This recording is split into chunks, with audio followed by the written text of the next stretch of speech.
നമസ്കാരം. നിലവര വിശേഷങ്ങളിലേക്ക് സ്വാഗതം. പട്ടാമ്പിയിലെ പൊതുമരാമത്ത് വകുപ്പിന്റെ വിശ്രമ കേന്ദ്രത്തിൽ യുവാവിനെ മരിച്ച നിലയിൽ കണ്ടെത്തി. മലപ്പുറം സ്വദേശി 33-കാരനായ സജിൽ രാജാണ് മരിച്ചത്. വിഷം കഴിച്ചാണ് മരണം സംഭവിച്ചതെന്നാണ് പ്രാഥമിക നിഗമനം. പട്ടാമ്പി പൊതുമരാമത്ത് വകുപ്പിന്റെ വിശ്രമ കേന്ദ്രത്തിലാണ് യുവാവിനെ മരിച്ച നിലയിൽ കണ്ടെത്തിയത്. ബുധനാഴ്ച രാവിലെയാണ് വിശ്രമ കേന്ദ്രത്തിലെ ജീവനക്കാർ ഇയാളെ മുറിക്കകത്ത് നിലത്ത് കിടക്കുന്ന നിലയിൽ കണ്ടെത്തിയത്. തുടർന്ന് നടത്തിയ പരിശോധനയാണ് മരണം സ്ഥിരീകരിച്ചത്. മലപ്പുറം വെട്ടത്തൂർ സ്വദേശി പള്ളിയാലിൽ സജിൻ രാജാണ് മരിച്ചത്. 33 വയസ്സാണ്. ഫെബ്രുവരി 4-നാണ് ഇയാൾ 2 ദിവസത്തേക്ക് PWD റെസ്റ്റ് ഹൗസിൽ മുറി വാടകയ്ക്കെടുത്തത്. ആത്മഹത്യ ചെയ്തതെന്നാണ് പ്രാഥമിക നിഗമനം. മുറിയിൽ നിന്നും വിഷപദാർത്ഥവും കണ്ടെത്തിയിട്ടുണ്ട്. 8ഓളം പാക്കറ്റ് എലിവിഷവും മദ്യക്കുപ്പികളും ഇവിടെ നിന്നും പട്ടാമ്പി പോലീസ് കണ്ടെടുത്തു.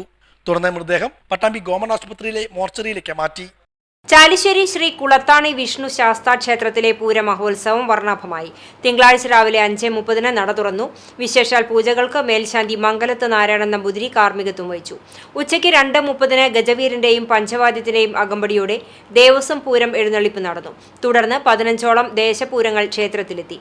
രാത്രിയിൽ ദീപാരാധന, ചുറ്റുവിളക്ക്, കൊമ്പുപറ്റ്, കുഴൽപ്പറ്റ്, തായമ്പക എന്നിവയും പുലർച്ചെ 1:30 താലത്തോടുകൂടി ദേവസ്വം പൂരം എഴുന്നള്ളിപ്പ് നടന്നു. ബുധനാഴ്ച രാത്രി 2 മണിക്ക് കോമഡി ഷോയും ശിങ്കാരി ഫ്യൂഷനും നടക്കും. പൂരാഘോഷത്തിന് Kulathani Devaswom president Keezhoot Shankaran Nair, secretary Kollazhi Mangatt Raveendran, treasurer Pettedath Govindan Nair എന്നിവരടങ്ങുന്ന ദേവസ്വം കമ്മിറ്റി നേതൃത്വം നൽകി.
ശമ്പളവും പെൻഷനും നൽകാത്ത സർക്കാർ നടപടിക്കെതിരെ പട്ടാമ്പിയിൽ അധ്യാപകരുടെ പ്രതിഷേധം. പട്ടാമ്പി സബ് ട്രഷറിക്ക് മുന്നിൽ ധർണ സംഘടിപ്പിച്ചു.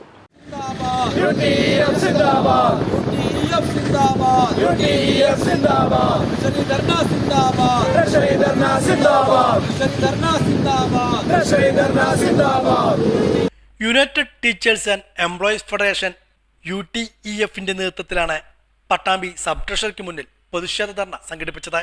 മാർച്ച് മാസം ആദ്യവാരം പിന്നിട്ടിട്ടും ശമ്പളവും പെൻഷനും നൽകാത്ത സർക്കാരിന്റെ കെടുകാര്യസ്ഥതയ്ക്കെതിരെയായിരുന്നു പ്രതിഷേധം. സാമ്പത്തിക ഇടപെടലിൽ സർക്കാർ ധനകാര്യ വകുപ്പ് തികഞ്ഞ പരാജയമാണെന്നും സമരക്കാർ ആരോപിച്ചു. KSTU ജില്ലാ പ്രസിഡന്റ് നാസർ തോളത്ത് സമരം ഉദ്ഘാടനം ചെയ്തു. 1-ാം തീയതി ശമ്പളം ലഭിക്കുന്ന വിഭാഗമുണ്ട്, 2-ാം തീയതി ശമ്പളം ലഭിക്കുന്ന വിഭാഗമുണ്ട്, 3-ാം തീയതി ശമ്പളം ലഭിക്കുന്ന വിഭാഗമുണ്ട്. അങ്ങനെ പല വിഭാഗം ആളുകൾ. പക്ഷേ ഈ 2024 മാർച്ച് മാസം പറഞ്ഞതിന് ശേഷം നമുക്ക് കിട്ടിയ ഒരു മെസ്സേജ്, ഈ മാസം ശമ്പളം ലഭിക്കാൻ വൈകും എന്നാണ് ആദ്യം കിട്ടിയ മെസ്സേജ്. പിന്നീട് 1-ാം തീയതി ശമ്പളം ലഭിക്കുന്ന ജീവനക്കാർക്ക് ആ സമയത്ത് 1-ാം തീയതി ശമ്പളം ലഭിക്കാത്തൊരു സാഹചര്യമാണ്. അതുപോലെ 2-ാം തീയതി ശമ്പളം ലഭിക്കുന്ന വിഭാഗക്കാർക്കും 2-ാം തീയതി ശമ്പളം ലഭിക്കും. 3-ാമത്തെ പ്രവൃത്തി ദിവസമായ ഇന്നലെ തിങ്കളാഴ്ച ശമ്പളം ലഭിക്കുന്ന വിഭാഗക്കാർക്കും ശമ്പളം ലഭിക്കും. എവിടേക്കാണ് നമ്മുടെ സംസ്ഥാന ഗവൺമെൻറ് ഈ ഒരു വിഭാഗത്തെ കൊണ്ടുപോകുന്നത് എന്നത് വളരെ ദൗർഭാഗ്യകരമായ ഒരവസ്ഥയാണ്. സെറ്റോ പട്ടാമ്പി താലൂക്ക് ചെയർമാൻ സുരേഷ് ബാബു അധ്യക്ഷനായിരുന്നു. NGO അസോസിയേഷൻ നേതാവ് K കൃഷ്ണകുമാർ, STU സംസ്ഥാന സെക്രട്ടേറിയറ്റ് അംഗം C Khalid, T Saidalavi, V Abdul Razak, MP Satheesh, P Abdul Nasar, P K Sathar, Shamsuddin, C K Shameer Babu, E T Hameed, Abdul Samad, Faisal Babu, Daulath തുടങ്ങിയവർ സമരത്തിന് നേതൃത്വം നൽകി. തൃത്താല കരിമ്പനക്കടവിൽ കാട്ടുപന്നികൾ വാഴകൃഷി വ്യാപകമായി നശിപ്പിച്ചു. കുലയ്ക്കാറായ 175ഓളം വാഴകളാണ് 2 ദിവസം കൊണ്ട് പന്നികൾ നശിപ്പിച്ചത്. പ്രദേശവാസി ചന്ദ്രന്റെ വാഴത്തോട്ടത്തിലാണ് പന്നികളുടെ വിളയാട്ടം. 40,000 രൂപയോളം നഷ്ടം സംഭവിച്ചതായി കർഷകൻ പറഞ്ഞു. 300 രൂപയിലേറെയാണ് ഓരോ വാഴകൾക്കും ചെലവ് വരുന്നത്. കനത്ത കൃഷിനാശം സംഭവിച്ചിട്ടും ബന്ധപ്പെട്ട അധികൃതർ തിരിഞ്ഞു നോക്കുന്നില്ലെന്ന പരാതിയും കർഷകർക്കുണ്ട്.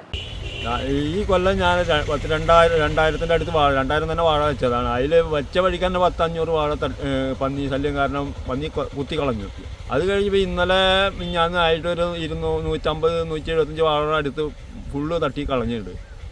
പിന്നെ ഇത് തുടങ്ങിയിട്ട് ഒരു 3-4 കൊല്ലം അടുപ്പിച്ചായി. ഒരു നടപടി ആരുടെ ഭാഗത്തുനിന്ന് നിർത്തലാക്കി തന്നെ ചെയ്യും. നമ്മുടെ തൃത്തല പഞ്ചായത്തിൽ ഇപ്പോൾ കുറച്ച് വാഴ ഞാൻ തന്നെ വെക്കണുള്ളൂ. ഇവിടെ ബാക്കിയുള്ളവർ 10-25 വെച്ചിട്ടുണ്ട്. അവർ തന്നെ പന്നി ഒഴിവാക്കിയിട്ട് നിർത്തലാക്കി. ദേശമംഗലം ഗ്രാമപഞ്ചായത്തിൽ പ്രവർത്തിക്കുന്ന തലശ്ശേരി ബനാത്ത് യത്തീംഖാനയുടെ കീഴിലുള്ള ALP സ്കൂളിന്റെ 45ാമത് വാർഷികാഘോഷവും യാത്രയപ്പ് സമ്മേളനവും പൂർവ്വ വിദ്യാർത്ഥി സംഗമവും ഉത്സവ അന്തരീക്ഷത്തിൽ നടന്നു. ഒരു കാലത്ത് നമ്മുടെ ചെറിയ കുട്ടികളെല്ലാം എഴുതാനും വായിക്കാനും എല്ലാം പ്രയാസം പെട്ടുകൊണ്ടിരുന്ന, അല്ലെങ്കിൽ ഹൈസ്കൂളുകളിൽ വരെ എത്തിക്കഴിഞ്ഞാലും എഴുതാനും വായിക്കാനും ചെറിയ പ്രയാസം അല്ലെങ്കിൽ അത്ര അറിയാതിരുന്ന സാഹചര്യത്തിൽ നിന്നും മാറി ഇപ്പോൾ 1ാം ക്ലാസ്സിലും 2ാം ക്ലാസ്സിലും 4ാം ക്ലാസ് വരെയുള്ള കുട്ടികളാണെങ്കിലും അവർ ഒരുപാട് കാര്യങ്ങളാണ് സ്വായത്തമാക്കിയിട്ടുള്ളത്. ഇവിടെ പ്രധാന അധ്യാപകൻ സൂചിപ്പിച്ചതുപോലെ ഇംഗ്ലീഷ് ആണെങ്കിലും ഹിന്ദി ആണെങ്കിലും മലയാളമാണെങ്കിലും ഏത് ഭാഷയാണെങ്കിലും എഴുതാനും വായിക്കാനും പറയാനും എല്ലാം അവർക്ക് നല്ലപോലെ അറിയാൻ കഴിയാവുന്ന ഒരു സാഹചര്യം. അതിനനുസരിച്ചിട്ടുള്ളൊരു പാഠ്യപദ്ധതിയാണ് നമ്മുടെ ഗവൺമെൻറ് തയ്യാറാക്കിയിട്ടുള്ളത്. കുട്ടികളുടെ പാഠ്യേതര കഴിവുകളെല്ലാം പരിപോഷിപ്പിക്കുന്നതിന് വേണ്ടി നിരവധിയായ പ്രവർത്തനങ്ങൾ ഒരു വർഷക്കാലം കൊണ്ട് നടത്തുന്നു. അതിന്റെ എല്ലാം ഭാഗമായിട്ടാണ് ഇപ്പോൾ വാർഷികാഘോഷങ്ങൾ. സ്കൂൾ അങ്കണത്തിൽ നടന്ന ചടങ്ങ് ദേശമംഗലം ഗ്രാമപഞ്ചായത്ത് പ്രസിഡന്റ് കെ ജയരാജ് ഉദ്ഘാടനവും 38 വർഷം സ്കൂൾ അധ്യാപികയായി പ്രവർത്തിച്ച ഡോളി ഡേവിസിനെ മൊമന്റോ നൽകി യാത്രയയപ്പും നിർവഹിച്ചു. ദേശമംഗലം ഗ്രാമപഞ്ചായത്ത് വിദ്യാഭ്യാസ സ്റ്റാൻഡിംഗ് കമ്മിറ്റി ചെയർമാൻ മധു അധ്യക്ഷത വഹിച്ചു. തൃശൂർ ജില്ലാ പഞ്ചായത്ത് അംഗം സാബിര ടീച്ചർ ഡോളി ഡേവിസിന്റെ ഫോട്ടോ അനാച്ഛാദനം നടത്തി. School manager Enthinkutty Haji endowment വിതരണം നടത്തി. ബ്ലോക്ക് അംഗം എം മഞ്ജുള ഡോളി ഡേവിസിനെ പൊന്നാട അണിയിച്ച് ആദരിച്ചു. ഗ്രാമപഞ്ചായത്ത് അംഗങ്ങളായ ഇബ്രാഹിം, നസീറ സുധീർ, അബ്ദുൽ അസീസ്, സ്കൂൾ ഭാരവാഹികളായ എം സുകുമാരൻ, മുഹമ്മദ് ഷിഹാബ്, യത്തീംഖാന മാനേജ്മെന്റ് ഭാരവാഹി ഹംസ മാസ്റ്റർ, അബ്ദുൽ സലാം, വിജി തുടങ്ങിയവർ സംസാരിച്ചു. സ്കൂളിലെ പ്രധാന അധ്യാപകൻ എം അബ്ദുൾ റഷീദ് സ്വാഗതവും PTA പ്രസിഡന്റ് CB അനൂപ് നന്ദിയും പറഞ്ഞു. വൈകിട്ട് വിദ്യാർത്ഥികളുടെയും അധ്യാപകരുടെയും രക്ഷിതാക്കളുടെയും നേതൃത്വത്തിൽ വിവിധ വാദ്യോപകരണങ്ങളുടെ അകമ്പടിയോടുകൂടി ഘോഷയാത്രയും നടത്തി. തുടർന്ന് വിദ്യാർത്ഥികളുടെ വിവിധ കലാപരിപാടികളും നടന്നു. CCTV ന്യൂസ്, തളി. ജനകീയ സമരസമിതിയുടെ നേതൃത്വത്തിൽ നാഗലശ്ശേരി വില്ലേജ് ഓഫീസിലേക്ക് മാർച്ച് നടത്തി. ഭൂപരിഷ്കരണ നിയമം അട്ടിമറിച്ച് ചേമ്പ്ര എസ്റ്റേറ്റിൽ കരിങ്കൽ ക്വാറി നടത്തുന്നതിന് അനുമതി നൽകിയ റവന്യൂ ഉദ്യോഗസ്ഥർക്കെതിരെ നടപടി സ്വീകരിക്കുക, വിജിലൻസ് അന്വേഷണം നടത്തുക എന്നീ ആവശ്യങ്ങൾ ഉന്നയിച്ചായിരുന്നു മാർച്ച് നടത്തിയത്. Block panchayat president advocate VP Regina ഉദ്ഘാടനം ചെയ്തു. ഉണ്ണികൃഷ്ണൻ അധ്യക്ഷനായി. ഗോപിനാഥൻ, M പ്രദീപ്, ജനാർദ്ദനൻ, KP രാമചന്ദ്രൻ, ഹംസ, സുഹറ നന്ദൻ, രാമചന്ദ്രൻ തുടങ്ങിയവർ സംസാരിച്ചു. പട്ടാമ്പി നഗരസഭയിലെ വിവിധയിടങ്ങളിൽ വാട്ടർ ATM പദ്ധതി നടപ്പാക്കുന്നു.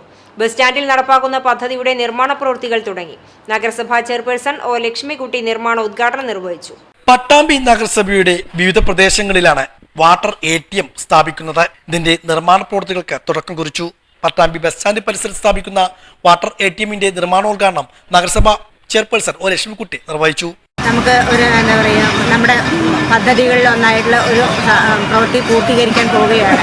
2022-23 വാർഷിക പദ്ധതിയിൽ ഉൾപ്പെടുത്തിക്കൊണ്ട് നമ്മൾ water ATM 4 സ്ഥലങ്ങളിലായിട്ട് സ്ഥാപിക്കാനാണ് തീരുമാനമെടുത്തിട്ടുള്ളത്. 1 Pattambi bus stand, 2 മേലെ പട്ടാമ്പി, 3 കൽപ്പകാൽ, 4 ശങ്കരമംഗലം സെൻറ്റർ. 4 സ്ഥലങ്ങളിലായിട്ട് ഏകദേശം 17,76,000 രൂപ ചെലവഴിച്ചുകൊണ്ട് വാട്ടർ ATM 1 രൂപയ്ക്ക് 1 ലിറ്റർ വെള്ളം എന്ന രീതിയിൽ നമുക്ക് ഇവിടെ നിന്ന് ആളുകൾക്ക് ലഭിക്കും. അതോടൊപ്പം തന്നെ ശുദ്ധമായ തണുത്ത വെള്ളവും ലഭിക്കും. സാധാ പച്ചവെള്ളവും ഇതിൽ നിന്ന് സൗകര്യപ്രദമായി നമുക്ക് ലഭിക്കും. ജനങ്ങളോട് നൽകിയുള്ള വാഗ്ദാനങ്ങളെല്ലാം നടപ്പാക്കിക്കൊണ്ട് പോകുന്ന ഈ ഭരണസമിതി ഇത് തികച്ചും വളരെയധികം സന്തോഷത്തോടു കൂടിയാണ് ഈ പ്രവൃത്തി നടപ്പാക്കുന്നത്. നഗരസഭ 2023-24 വാർഷിക പദ്ധതിയിൽ ഉൾപ്പെടുത്തിയാണ് വാട്ടർ ATM കൗണ്ടറുകൾ സ്ഥാപിക്കുന്നത്. ബസ് സ്റ്റാൻഡ് പരിസരത്തിന് പുറമെ ശങ്കരമംഗലം, മേലെ പട്ടാമ്പി, കൽപ്പക സ്ട്രീറ്റ് എന്നിവിടങ്ങളിലും വാട്ടർ ATM കൗണ്ടർ സ്ഥാപിക്കുന്നുണ്ട്. ₹1 1 ലിറ്റർ വെള്ളം ലഭ്യമാക്കുകയാണ് പദ്ധതിയിലൂടെ. ചടങ്ങിൽ നഗരസഭാ വൈസ് ചെയർമാൻ TP ഷാജി അധ്യക്ഷനായിരുന്നു. P Vijayakumar, KT ruqyah, KR Narayanaswamy, Sreenivasan, മറ്റു ജനപ്രതിനിധികൾ, ഉദ്യോഗസ്ഥർ തുടങ്ങിയവരും പങ്കെടുത്തു. തൃത്താലയിൽ നിന്നും കളവ് പോയ ബൈക്ക് വീണ്ടെടുത്ത് തൃത്താല ജനമൈത്രി പോലീസ്. തൃത്താല സ്റ്റേഷൻ പരിധിയിലെ ആലൂരിലുള്ള അൻസാറിന്റെ 2.5 ലക്ഷം രൂപ വില വരുന്ന KTM RC 200 ബൈക്ക് ഫെബ്രുവരി 25 പുലർച്ചെയാണ് മോഷണം പോയതറിയുന്നത്. സുഹൃത്തുക്കൾ മുഖേനയും സോഷ്യൽ മീഡിയയിലൂടെയും മറ്റും അന്വേഷണം നടത്തിയെങ്കിലും വാഹനം കണ്ടുകിട്ടാത്തതിനാൽ സ്റ്റേഷനിൽ പരാതി നൽകുകയും ചെയ്തു. 1-ാം തീയതിയോടെ സംഭവത്തിൽ കേസെടുക്കുകയും തുടർ അന്വേഷണത്തിൽ ഈ വാഹനം വേങ്ങരയിൽ ആരോ ഉപയോഗിക്കുന്നുണ്ടെന്ന രഹസ്യവിവരം ലഭിച്ചു. ഇതിന്റെ അടിസ്ഥാനത്തിൽ ഷൊർണൂർ DYSPയുടെ നിർദ്ദേശപ്രകാരം തൃത്തല ഇൻസ്പെക്ടർ VV വിമലിന്റെ നേതൃത്വത്തിലുള്ള അന്വേഷണ സംഘം വേങ്ങര സ്റ്റേഷനുമായി ബന്ധപ്പെട്ടു. തുടർന്ന് നടത്തിയ തെരച്ചിൽ പ്രതികൾ ഉപയോഗിച്ചു വന്നിരുന്ന രൂപമാറ്റം വരുത്തിയ ഈ വാഹനം വേങ്ങരയിൽ നിന്നും രാത്രി 9ഓടെ കണ്ടെടുത്ത് തൃത്താല സ്റ്റേഷനിലേക്ക് എത്തിച്ചു. അന്വേഷണ സംഘത്തിൽ ജനമൈത്രി പോലീസുകാരായ സജിത്ത്, ഷെൻഫീർ എന്നിവരും വേങ്ങര പോലീസും ഉണ്ടായിരുന്നു. യാക്കോബായ സുറിയാനി സഭ മർത്താമറിയം വനിതാ സമാജം കുന്നംകുളം മേഖല വാർഷിക യോഗം നടത്തി. Chalissery saint Peter's and saint Paul's യാക്കോബായ സുറിയാനി പള്ളിയിൽ നടന്ന വാർഷികം കുന്നംകുളം മേഖലാ പ്രസിഡന്റ് ഫാദർ ജേക്കബ് ചാലിശ്ശേരി കോർ എപ്പിസ്കോപ്പ ഉദ്ഘാടനം ചെയ്തു. ചാലിശ്ശേരി, അത്താണി, പെങ്ങാമുക്ക് യാക്കോബായ പള്ളികളിൽ നിന്നുള്ള വനിതാ സമാജം അംഗങ്ങളുടെ ആരാധനാഗീതം, സംഗീതം, ബൈബിൾ ക്വിസ്, പ്രസംഗം എന്നിവ നടന്നു. പെങ്ങാമുക്ക് വനിതാ സമാജം ഓവറോൾ ചാമ്പ്യന്മാരായി. ചാലിശ്ശേരി വനിതാ സമാജം 2ാം സ്ഥാനം കരസ്ഥമാക്കി. സമാപന സമ്മേളനം തൃശൂർ ഭദ്രാസന വനിതാ സമാജം vice president father Jiju Varghese ഉദ്ഘാടനം ചെയ്തു. മത്സരവിജയികൾക്ക് സമ്മാനങ്ങൾ വിതരണം നടത്തി. Father Eldhose Chirakkuzhiyil, father Basil Kollarmalli, Kunnamkulam മേഖലാ ഭാരവാഹികളായ secretary Sherry Sajeesh, vice president Naomi Kunjumon, treasurer Prema Francis, Chalissery സമാജം സെക്രട്ടറി ജോളി സണ്ണി എന്നിവർ സംസാരിച്ചു. പരിപാടികൾക്ക് trustee CU Shalamon, secretary Titus David, Chalissery വനിതാ സമാജം ഭാരവാഹികളായ ജോളി സണ്ണി, സ്വപ്ന എഡിസൺ, ലിനി ജോസ് എന്നിവർ നേതൃത്വം നൽകി. ഇതോടെ നിളയോര വിശേഷങ്ങൾ സമാപിക്കുന്നു. നമസ്കാരം.